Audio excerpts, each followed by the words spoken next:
Ngayon mga master, meron tayo ritong pasyente ulit. Ayan. So itong magpapalit siya ng clutch housing tsaka ng primary centrifugal. Ayan, bell.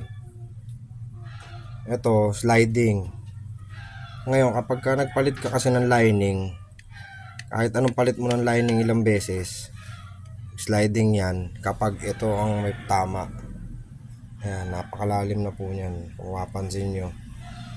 Sobrang lalim na po, sugat-sugat na, tsaka hindi pantay yung hukay niya, hindi siya tumama dun sa shoe. Ito ang brake shoe niya, ay yung clutch shoe.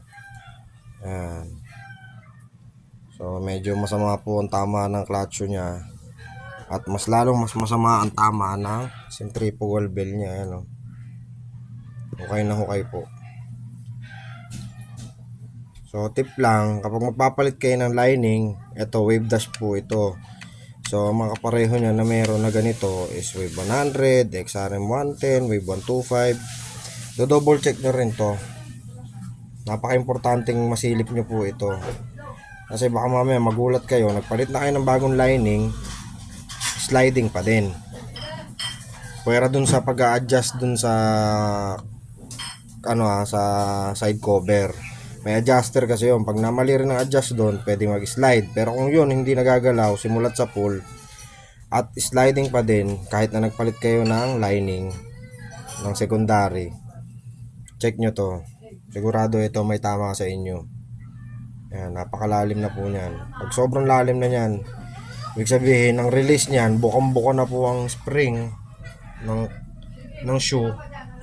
Hindi pa rin siya kumakapit ng tama dito. Dahil nga yung level niya, sobrang lalim na, wala na sa tamang sukat ng pagkakahukay niya. Nahuhukay po ito, pero yung normal lang na hukay niya talaga, na nagkakaroon ng 3 lines. Pero ito kasi kab-kab na eh. Ayan o. Hindi lang sa 3 lines, paubos na talaga. Kung mapansin talagang hukay na. So ayan lang, konting tips lang mga master sa mga gusto magpalit ng lining, DIY, sariling gawa. Double check nyo to. Baka magtaka kasi kayo, sliding pa din, nagpalit na kayo lining, sliding pa din dahil dito.